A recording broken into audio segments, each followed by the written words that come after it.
PT ini saya tujukan kepada Albert Rumampu. Sinode saya sampean tidak ada masalah. Jika Tritunggal itu dikehendaki Tuhan, mungkin tidak Tuhan yang Maha Kuasa melupakan mengucapkan Tritunggal. Mungkin tidak.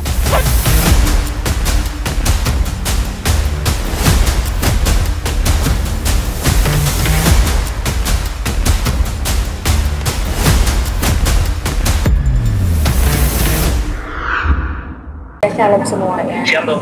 Baru bisa Shalom, hidup di shalom. limitnya. Ini saya sebelumnya perkenal diri dulu ya. Saya Kristi Depari. Shalom. Ya, shalom Pak Ben. Shalom, Tuhan Yesus Iya. berkati. Saya satu timnya Pak Jerry Elim.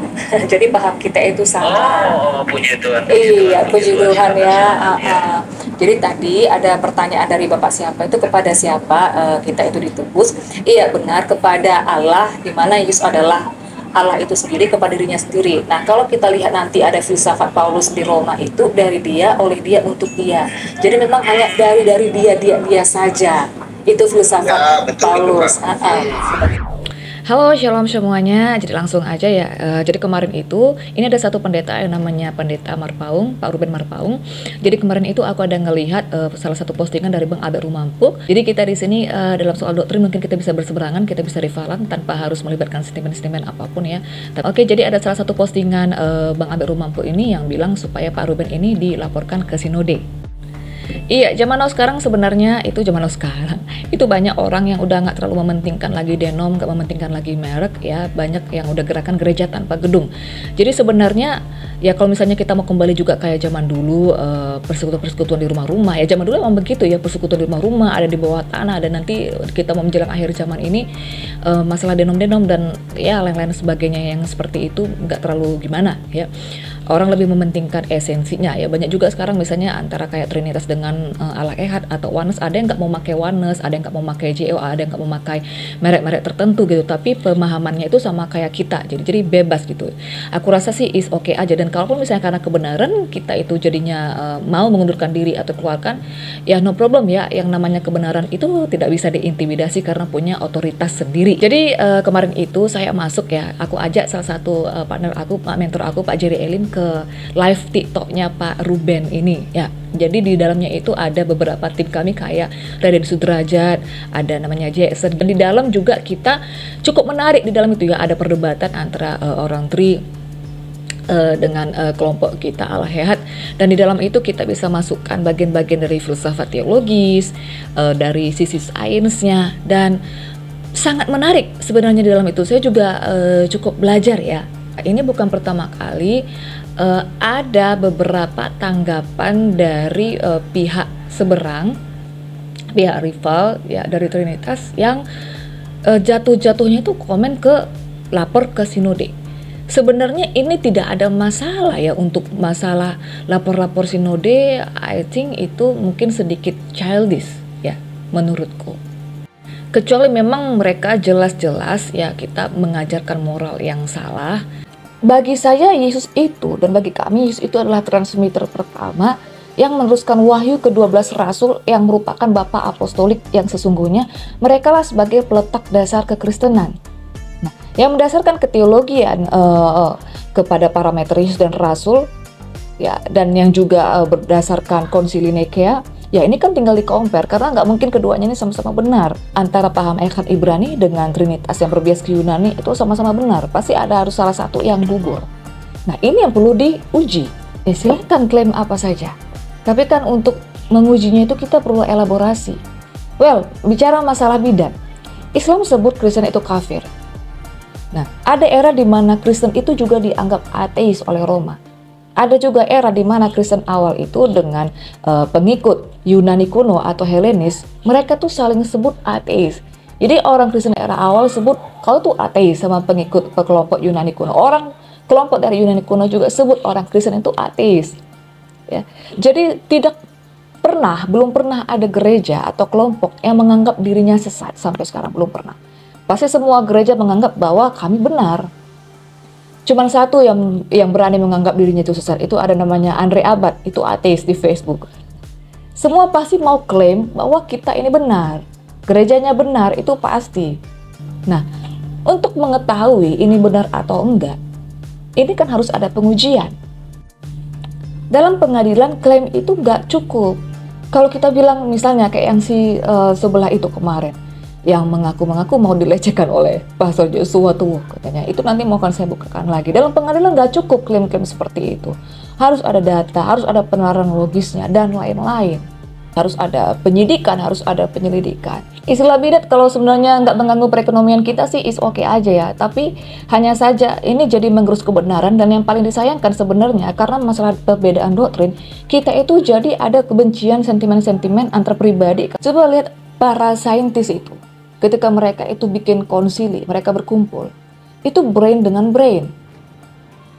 Kenapa justru yang orang-orang agamawi ini, ahli-ahli agama ini, spiritualnya itu nggak jauh lebih good daripada para saintis yang bahkan mereka ateis.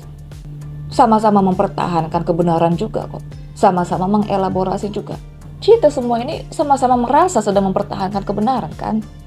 Right? Zaman Inquisisi itu dilakukan oleh pemimpin-pemimpin narsisme yang membutuhkan power, posisi, itu nggak ada bedanya dengan Hitler. Ya, bukan pure menjaga kebenaran, tapi juga itu udah ditunggangi oleh politik. Hal yang begitu udah biasa lah ya, ketika gereja, agama itu berpolitik. Belum lagi di mana kita harus legowo mengkritisi ke dalam, bahwa banyak tokoh gereja, tokoh agama, juga bapak gereja, itu yang antisemit. Salah satu aksi genosida Hitler karena terinspirasi dari Luther. Ya, selalu ada dark psikologis di balik sumbangsih seseorang atau tokoh-tokoh.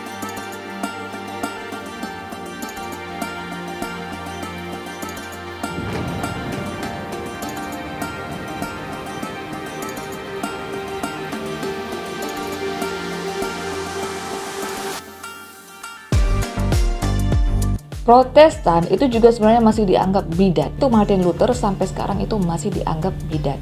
Nah, bicara tentang bidat, kalau kita buka keyword di Google, kita akan langsung diarahkan ke sini. Bidat menurut gereja Katolik. Inilah yang jadi poin. Permasalahannya bahwa kita mau nggak mau sebenarnya harus objektif dan legowo, yang memutuskan adalah gereja Katolik. Ini yang perlu dikritisi. Di mana William Tyndale juga pernah dianggap bidat karena menerjemahkan Alkitab ke bahasa Inggris.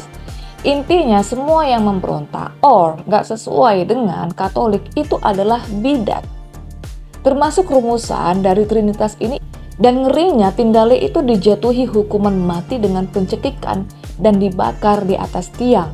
Nah, jadi barbecue. Jadi ini sama seperti Servetus. Karena apa? Karena menolak Trinitas. Padahal kalaupun bidat itu di Titus 3 ayat 10 itu dibilang jauhi, bukan bunuh. Bidat menurut Alkitab itu di Kisah 5 ayat 17 itu merujuk ke sekte Saduki yang menolak hal-hal supranatural, kebangkitan, dan malaikat-malaikat. Lalu Farisi, ya, karena mereka itu sangat kaku dengan Taurat yang sering berseberangan dengan Yesus. Lalu Gnostik Yahudi yang menolak perjanjian lama dan keselamatan melalui Yesus. Kemudian heresi, yang disebut heresi, ya, perpecahan heretik ini yang menyebabkan perpecahan. Ini yang disebut dengan bidat. Nah, maka dalam definisi gereja Katolik bahwa siapapun yang memisahkan diri, ya itu adalah bidat. Nanti kita cek sebenarnya siapakah yang dimaksud dengan bidat, siapakah yang disebut dengan penyesat. Kita buka di 2 Petrus 2 ayat 1 ya. Semua memakai ayat ini untuk mengatakan orang lain sesat, tapi kita betul-betul harus lidiki ya. Ini maksud ayat ini apa? Mereka akan memasukkan pengajaran-pengajaran sesat yang membinasakan, bahkan mereka akan menyangkal penguasa yang telah menebus mereka dengan jalan demikian, segera mendatangkan kebinasaan atas diri mereka sendiri. Nah, sekarang kita kaji sedikit tentang siapakah penguasa yang penebus ini. Penebusan, redemption.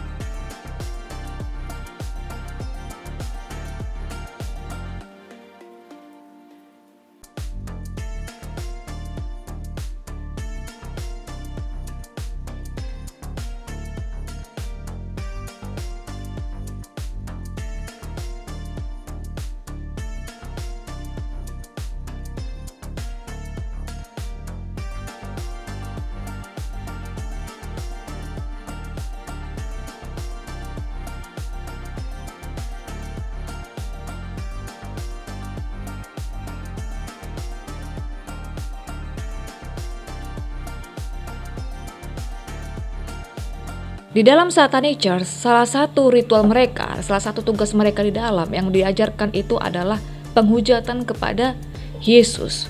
Nah, tetapi dalam Kristenan, penghujatan ini terjadi secara smooth. Mungkin tidak secara terang-terangan untuk menghujat Yesus, menurunkan identitasnya. Ini penghujatan secara smooth. So, yang gak percaya Yesus adalah penebus yang ada dalam perjanjian lama, yaitu JHVH atau Jehovah yang dipanggil Bapa oleh bangsa Israel, dan Raja Daud, sang penguasa yang ada di dalam perjanjian baru yang menjadi anak, di mana Yesus adalah Bapa dan anak itu sendiri keparadoksan Ibrani. Maka itu adalah antikris. Shalom, Tuhan memberkati.